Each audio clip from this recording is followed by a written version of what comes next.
Welcome again to this episode for Healing Family Grief on Adoption, where we believe that grief and gratitude can coexist.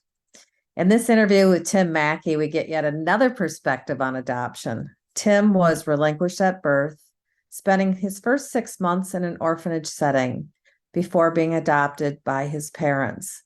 It wasn't until an ancestry DNA test led him to his birth family in his early 50s. Tim shares his thoughts on how one should really prepare themselves mentally if they choose to reach out and connect with their birth family, so that however that goes, whether they're fully embraced or there's resistance to meeting, that the adoptee can walk away feeling secure and as whole as possible and not have unexpected trauma occur when things don't go the way that they really think that they should go. So it's a wonderful interview. Please take a listen. And if you do enjoy this show, please hit the like and subscribe button. And that way we know if this is interesting information for you. You can leave us some questions. We'll be really thrilled to answer those questions. And be on the lookout in early November for a live group chat about all that we've talked about in this series. So enjoy, and I hope you have a wonderful, wonderful day. Hello, everybody. Once again, I am so excited to be here and to be able to share some stories from my family members with this whole piece that we're doing on adoption, and, where grief and gratitude really can coexist together. We know that there's a lot of both within this. And so Tim Mackey happens to be my brother-in-law, who we've got to meet each other. I don't even know how many years ago it was. It hasn't been super long, but we're just so happy that Tim found this part of the family and that, we have this new member. And so Tim has an adoption story. And so we're just going to move forward with that. And he's going to share a little bit about himself, and we'll ask some questions. So welcome, my friend, my brother. Hello, thanks for the invite. Glad to be here. So what I like to do is just start out a little bit about your story. A little bit about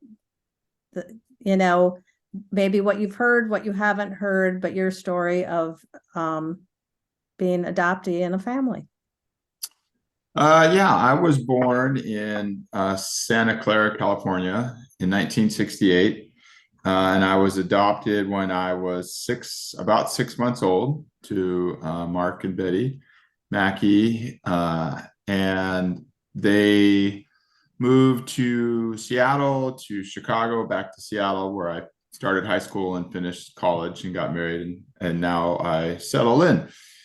My sister, I actually have a sister 1 year younger than I am, and a brother 2 years. And all three of us are adopted. So my family, my mom and dad wanted to have adopted kids. And so, but she bought a DNA test about 4 years ago, and just kind of on a whim, I decided to take it. And lo and behold, I found out that I had a half brother that had just taken it. And so reached out to them, to Ken, Pat's husband, and then everything just kind of happened pretty quick after that. So I went from being the oldest of three to the youngest of five in just less than a week, I would say. And when I found out this, I'd always kind of searched as a kid, not really putting too much effort into it, but just kind of curious more than anything else. And the reason is my adoption papers said that I was Cherokee and Blackfoot. And so I wanted to learn a little bit about tribal enrollment, if that was a possibility, or anything along those lines. And so it was not really too hard at all. And at about the age of 40, I just kind of said, I'm happy. Both my parents love me, and I'm happy where I'm at. And then, my sister, I took the test and then uh, met Ken. And so it was interesting in that the whole time I didn't walk into it with any assumptions or expectations. And I think that's really kind of the key for anybody that is looking for or that has found their adopted parents or whatever, is you come into it with the ability just to walk away without it affecting you or having any, remorse or anger or upset. And so that's how I approached coming into it. When I met with Ken and my brother and mom and at their house in Arizona, of course, that trip down Friday, I was shaking like a leaf, and then Saturday morning, really nervous. And the hour and a half drive to the house was really, I probably turned around about 10 times just because I was kind of nervous. But, and then saying to myself, hey, if this doesn't work out, you're in a good spot with your life and where you're at, it's okay. So that kind of made it easier to make that trip. And then walking out and meeting the family. And Ken, we had talked a couple of times on the phone, and he just came over and gave me a great big hug, and Billy as well. And then so we talked for a little bit and went in and met my mom, and that was just like looking in a mirror. I still remember everything about that with Joyce. And so she said, I've been wondering how long or how you've been doing forever. So I think she was really happy to find out that her son was in a good place. And so we visited for a couple hours that day, and I got a chance to spend some good time with Ken and Billy. And so everyone was, welcome to the family. So in that regards, it was really easy then, to do the next things and do trips to meet people and know the extended family. And at the same time, like my sister, she met her family, and it was a complete opposite story. So she's had, the opposite. So it's been a lot harder for her than me. But I think, coming into it, not expecting anything, just and the willingness to walk away is really, really important. If you put too much into it, who knows how it's going to go. So Right. you have to be able to walk away. And I told Ken, I told everybody that at the start. So, you don't know me, I don't know you. And if this causes any upset or hard feelings, then, I'm done and I'll just back out. And everyone was, no, no, no, we want to meet you. And so in that regards, it worked out really well. But if one person had said, no, this is too upsetting, I would have just said, okay, that's fine. Here's my address if you ever want to get in touch, and you won't hear from me again. So, that was just kind of my approach to it. So I know that Ken, and as Tim mentioned, is my husband. And so it was like, wow, it was a whirlwind. There was a lot of excitement, but again, a lot of questions, and kind of the story behind it all. And but the beautiful thing is, well, Ken, I will always say, you got the great end of the deal, because the family was very poor, and education was not something that was really sought after, and had a pretty rough environment, from what my husband has shared with me and probably with you. The other thing that was interesting is I didn't talk directly with my brother. I didn't, when I found out I had a brother, I reached out to you. Yes. And we had dialogued a little bit before we even approached Ken, just to make sure that it wasn't going to be too upsetting, because here we are at 52 years old. I'm 52, and I think Ken is 9 years older than I am or so. But all of a sudden, there's a new person in the family, and they had never known that I was up for adoption or that their mom was pregnant because they were too little at that point. So, Yeah. and then how it came about, I didn't want any bad feelings from that either. So, and I don't think there was. I think the family was surprised that my mom had given birth, that they didn't know. She never told them, that's why it was really important for me just to talk with Pat first, with you first, before reaching, your husband, and to make sure that that would even be okay. I thought that was important too. Yeah, and it's been a joy. You two get along just, I mean, the whole family, but and just to let everybody know, Tim's birth mom, my mother-in-law, died in the fall last year. So it's just been a year, but I feel, knowing working with grief and working with so many people, I knew once I found out that you had been on her mind every single day of her life, because any parent, that's what's going to happen, especially moms. It's like thinking about that child, and what a gift that Mom Shevlin got to meet you. Yeah, I think so. And that you had this relationship, because what a weight off of her heart, always wondering, what happened with you, and did you do the right thing? And because relinquishment is not, something that anybody takes lightly whatsoever, Yeah. that bond. I think that they probably really struggled with it. But I think it was I'm happy, with the way things had worked out. I don't think I don't know I think there should be some hoops and hurdles in finding your birth parents, if that's of interest to you. But I think maybe had known maybe when I was 30 or 25 or so might be a little bit different than at the end of life, because I only got to know her for a year and a half or so before she passed away. So, or 2 years. So, but that made it kind of nice to maybe have a little bit better long-term relationship with her. Yeah, yeah, yeah. So as you talked about, you were adopted into this family, your siblings were also, this was like parents that really wanted to, have a family, and bringing in children that could use love and a great home and all of that. What would you say are the gifts that you see, having been one of the chosen ones?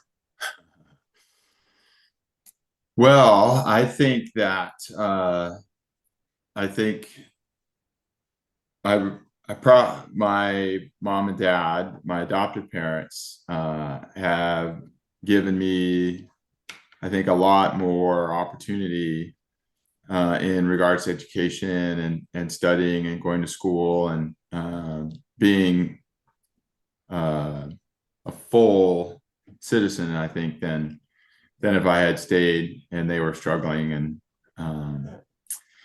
so in that regards, I think Joyce she knew that it was the right call, not certainly easy to do, but she knew that that was right.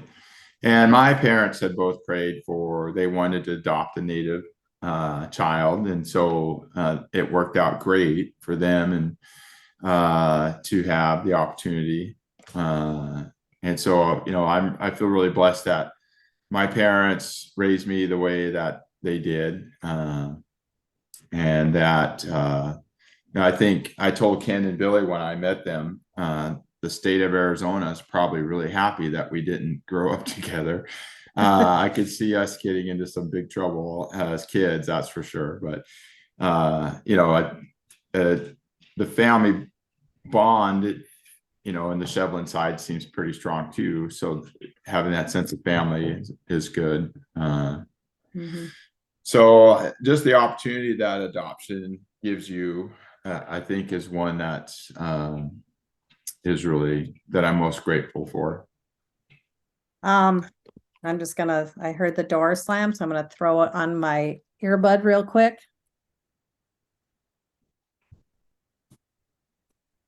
This is how we roll in my interviews. Just because I know that it can get noisy in a multi-generational home. So what would you say, the challenges you talked like when you were younger and you were interested in maybe getting to know a little bit more about your heritage and the cultural aspects, but what would you say are some of the challenges from being the chosen one, if there are any? Well, I think the biggest issue was I don't look at all like my mom and dad. And my sister, she does a little bit, and my younger brother was half black and half white. So we didn't look at all like my two white parents, and so that was always something. You get those funny looks from people and stuff like that. But as you get a little bit older, it's like, whatever, who cares? And then it was always, well, what are you? It's the question I was asked all the time. And I would just have to look at the adoption papers that said, you're Indian and Norwegian. So that's kind of that piece. And A Norwindian, as Norwegian, yeah. Not I have the blue eyes of Norwegian and the hairline of Norwegian. I wish it was the other way around, but so it was interesting. I don't really look like either side. I'm kind of in the middle on both sides. So that was always I think that was probably the weirdest thing growing up, is answering the question, well, what are you? Yeah. Yeah. What's your heritage? From that perspective. Yeah. Yeah. See that. But it's funny because I think I look, Ken, Billy, and I look a lot alike in some regards. So we all kind of have mom's features, I think. You are a spitting image of your mother. I'm probably your birth mother. Of the 5 kids. I would say I look the most like her. That's for sure. Absolutely. When you first sent me a picture, and all of a sudden I have a picture of her when she was young, probably in her 20s or 30s, and I'm like, oh my gosh, they're identical. And so that's got to be kind of a weird feeling too. And all of a sudden, like you said, you met her and it was like looking in a mirror. Yeah. I don't think I'd say weird. It was just like, wow, that's really, you kind of feel a sense, maybe a whole, you're always kind of wondering, what does my mom look like? What is she? And so that was really nice to see. Even if I had never met her, I was just glad to see a picture. I think that was, that would have been a great ending point for me too. But having met her, and that was really nice as well. So it feels like it's almost like a psychological sense of belongingness when you can finally see, your birth family and some of those similarities. I interviewed my cousin, and when she got married, she found her birth family and had like 8 siblings. yeah. So but how she looked so much like her one sister. I remember that at the wedding, and it was just like, wow, because I never thought of her as adopted. I never thought of her as not. And but for her, that was really important too. And we did talk about, in the interview with her, just the fact that, there's a lot of studies coming out now in regards to like the interracial and multiracial, and going into families where like it's, a white family, Caucasian and not a person of color in this family. And so there's some studies out there, like, what does that do? And the other thing that she had mentioned, which I had never thought about, was how sometimes kids will tease other kids like, oh, you're adopted. You look like this and you were adopted. And she said it was almost like, is that a bad thing? Right. As a kid. So there's a lot of different things that I don't know if any of that really occurred for you. Now that you have the ability to hindsight, I think the goal in adoption is not that they're with somebody of the same color, but it's with someone who's going to instill certain values. And I so love I it. think that's having a mom and dad in the house is the best way to raise kids, in my opinion. And then having, my mom stayed at home all the way through high school. And so that was great as well. And then, just the family values that were instilled in me. I think that's the goal if we're having a kid being adopted, more than whatever race they're with, because in the end, we should see past that. Yeah. And so the focus on family, focus on education, focus on hard work. Those are values I think any kid, no matter what background they come from, if that's where they're adopted into, is going to be successful. So, but Yeah. I think we've done a real disservice, especially in the Native community, because we've made it a priority to get kids adopted by Native. And I don't think sometimes the families are that intact or in the best situation to adopt. So I would rather have a kid be adopted by, in a place that's going to instill values and help raise a good citizen. I think that's the key. I appreciate that. I really do. Um, The other thing I think in regards to that was exciting is, once you kind of answer that question, who am I? And you can talk to your mom about it. And then one of my earlier things I mentioned was being enrolled. And so being able to talk to her about tribal stuff and she was not enrolled, but kind of the paperwork she had it all so that we could get enrolled. And so, I kind of took that on to get that process going and fill out all the paperwork. And so I was really happy that, Ken and my sister, Mary, and Billy all went down to North Carolina and enrolled. That was a really happy day for me. And then knowing that both of my kids are enrolled now too.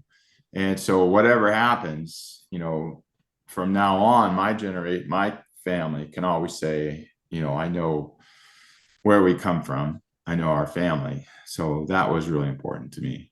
and you really brought that together, because that's something Ken and I have been married 30 years, right? Been together over 30 years. And that was always something that he wanted, that to just that sense of belongingness there.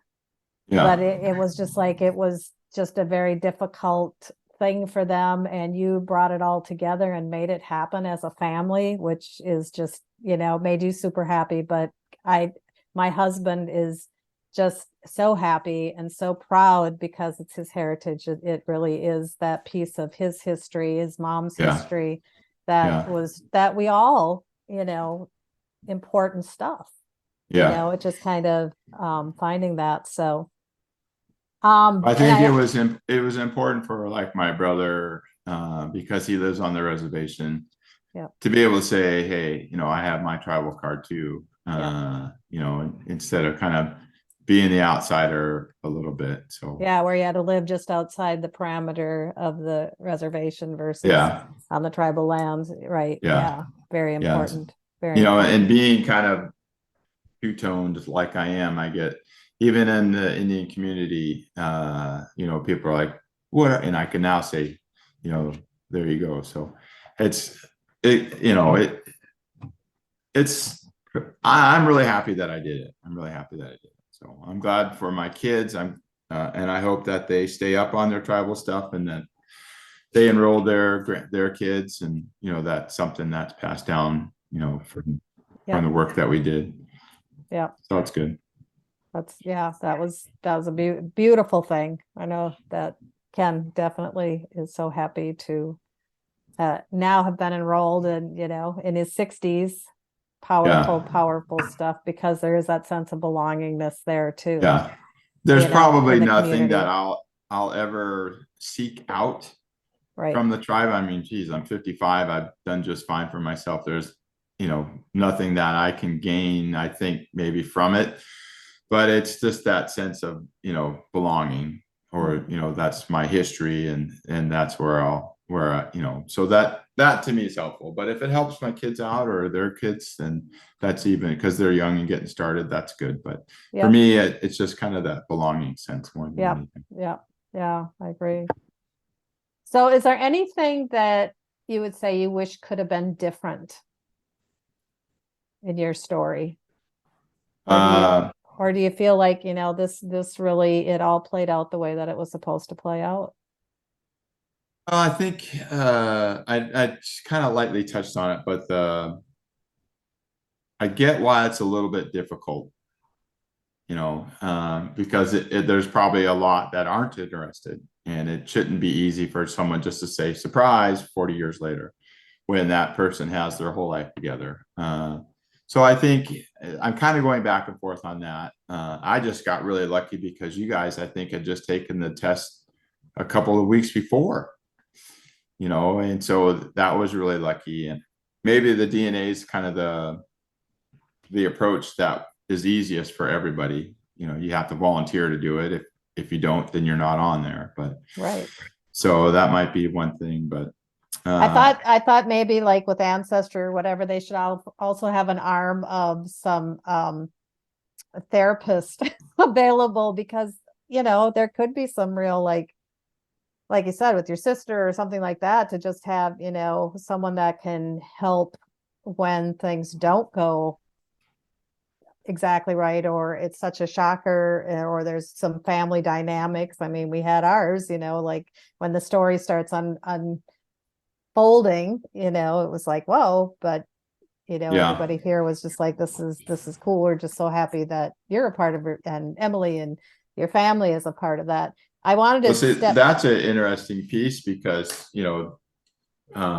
what not only is it kind of tough, I think, on the birth mom, but, in my situation where there's a different dad, that it can create a lot of hardships.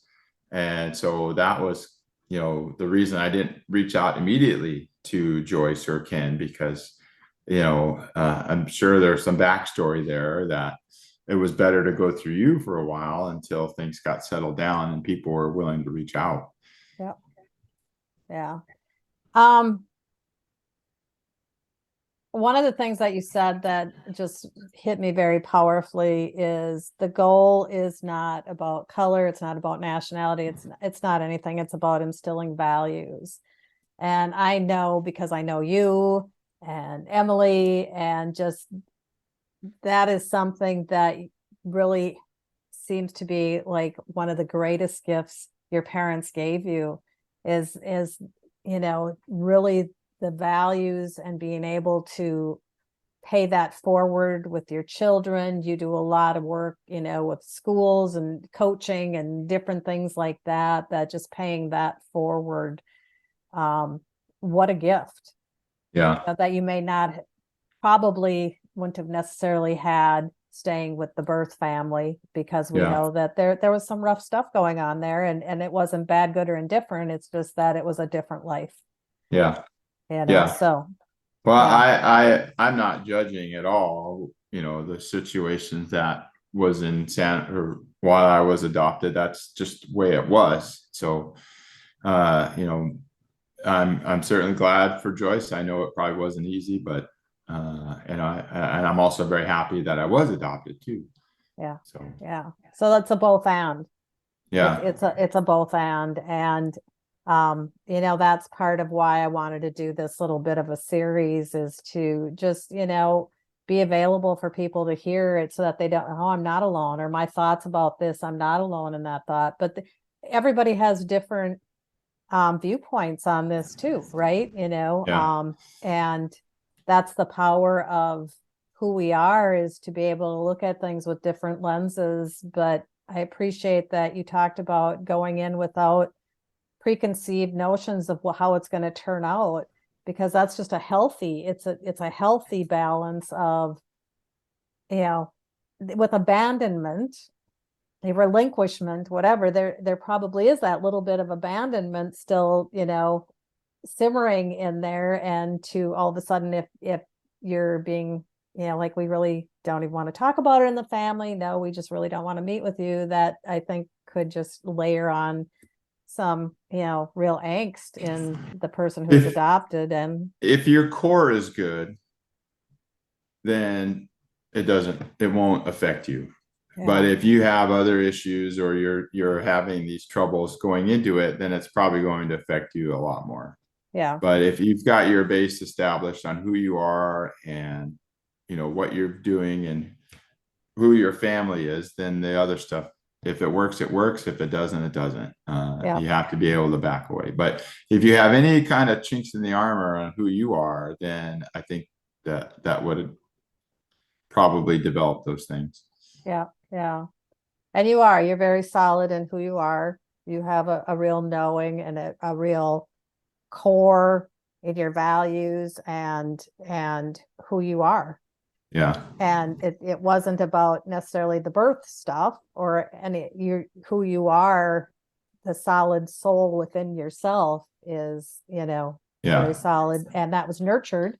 It was nurtured with your parents that raised you. And that's where I think that's the gift of adoption. I talked to my daughter-in-law, Caitlin, and did her interview earlier today.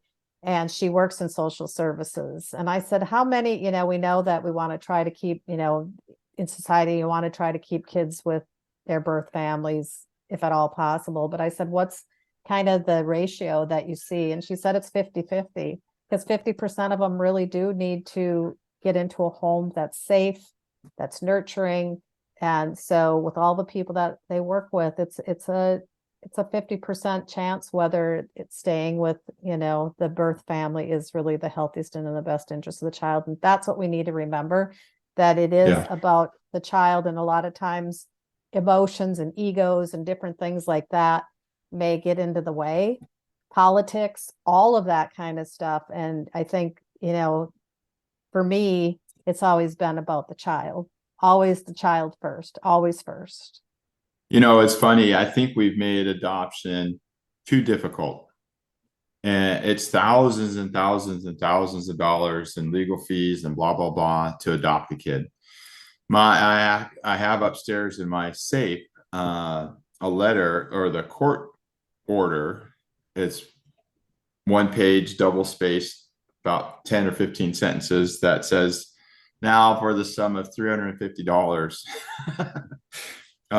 Mark, my mom and dad adopt me, and then signed by the judge and signed by me. And that was it.